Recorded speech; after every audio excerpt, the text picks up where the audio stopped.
Doomsday के special look ने तो इंटरनेट पर तबाही मचा रखी है और इसे देखकर मेरे मन में इतने सारे सवाल आए कि मैं विजन की तरह क्वेस्ट पर निकल गई इन सवालों के जवाब ढूंढने। Loki, Spiderman no way home, multiverse of madness और X Men days of future past को अच्छी तरीके से परखने के बाद और इन सारी चीजों को डूम्सडे के ट्रेलर से लिंक करने के बाद मैं कुछ ऐसी थ्योरीज पर पहुंची हूँ जो तुमने कहीं नहीं सुनी होंगी। Chapter 1, the quest for multiverse. जब से doctor strange multiverse of madness देखी है मेरे मन में एक ही सवाल घूम रहा है, ये इनकर्जन किस बला का नाम है। डूम्सडे के ट्रेलर के बाद सारे पॉप कल्चर क्रिएटर्स में हड़कंप मचा हुआ है। सब कह रहे हैं कि डूम्सडे में इनकर्जन्स होंगे। इनकर्जन्स कैसे होते हैं ये मल्टीवर्स ऑफ मैडनेस में बताया गया है, लेकिन ये इतना इजी भी नहीं है। इनकर्जन्स को समझने से पहले तुम्हें ये सब समझना होगा कि secret timeline, branch timeline, multiverse, universe, ये सब आपस में कैसे कनेक्टेड है। लोकी सीजन 1 में ही हू रिमेन्स कहता है कि बहुत सारे यूनिवर्स एग्जिस्ट करते थे और मल्टीवर्सल वॉर से बचाने के लिए उसने हमारे यूनिवर्स को आइसोलेट कर दिया और उसे नाम दिया सेक्रेट टाइमलाइन। ये सेक्रेट टाइमलाइन है। इस टाइमलाइन, इस यूनिवर्स में सबकी अपनी डेस्टिनी है और अगर कोई कैरेक्टर अपनी डेस्टिनी से अलग रास्ता चुनता है तो वहाँ बनती है ब्रांच टाइमलाइन और वो कैरेक्टर कहलाता है वेरिएंट। जैसा तुमने लोकी सीरीज में देखा भी है, सिल्वी, किड लोकी, प्रेसिडेंट लोकी, क्रोकोडाइल लोकी, सारे वेरिएंट्स वॉइड में थे, लेकिन सेक्रेट टाइमलाइन को मेंटेन करता था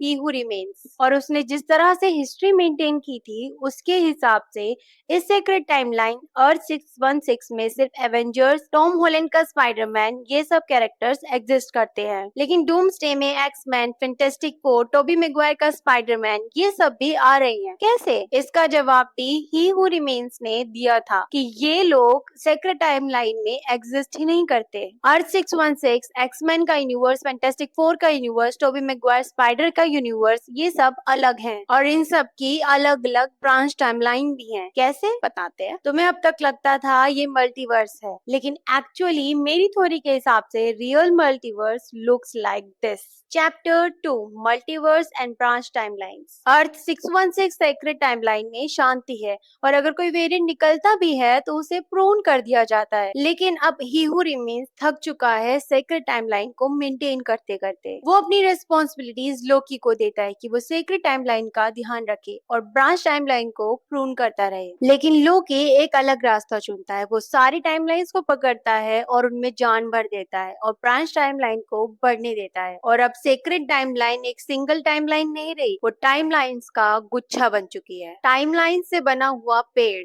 जिसके हर्ट में लोकी बैठा है उसे संभाले हुए। Andrew Garfield and Toby Maguire's earth. No way home के इवेंट के दौरान तीनों Spiderman, green goblin, doctor octopus और सैंडमैन को क्योर कर देते हैं। डॉक्टर ऑक्टोपस तो एक आर्क रिएक्टर लेकर अपने यूनिवर्स में भी जाता है। इन चेंजेस के बाद टोबी मैगवायर के यूनिवर्स में कितनी सारी ब्रांच टाइमलाइन बनेंगी इसका हम अनुमान भी नहीं लगा सकते। Same goes for Andrews universe. Electro के क्योर होने की वजह से उसके यूनिवर्स में भी बहुत सारी ब्रांचेस बनेंगी। Annihilation of illuminati. Multiverse of madness में रीड रिचर्ड्स डॉक्टर स्ट्रेंज को साफ साफ चेतावनी देता है। वो उसे बताता है कि दूसरे यूनिवर्सेस में जाकर इनकर्जन के खतरे बहुत ज्यादा बढ़ जाते हैं और स्कारलेट विच ने तो पूरे के पूरे इल्यूमिनाटी को खत्म कर दिया था और रीड रिचर्ड्स की तो मैगी बना दी थी। और इस इवेंट के बाद इस यूनिवर्स में कितनी सारी ब्रांच टाइमलाइन बनेंगी ये तुम सोचते रहो। X-Men days of future past. Destiny के हिसाब से सेंटिनल्स सारी म्यूटेंट्स, सारे एक्समैन को खत्म करने वाले थे, लेकिन एक्समैन ने टाइम के साथ खेला, लोगन को पास में भेजकर फ्यूचर ही चेंज करा दिया। उन्हें लगा कि सब सही हो गया,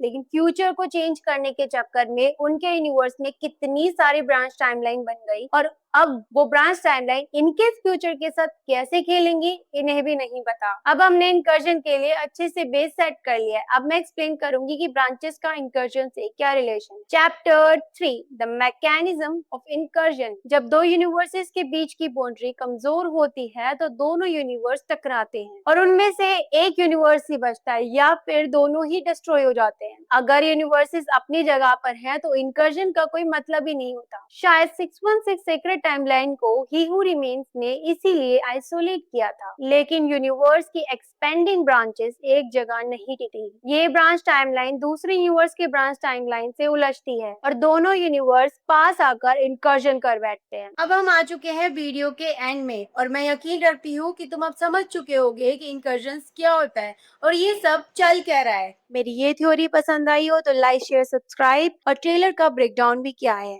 पड़ा होगा यहीं कहीं कोने में, देख लेना। मिलती हूँ अगली नेक्स्ट वाइल्ड थ्योरी के साथ। बाय।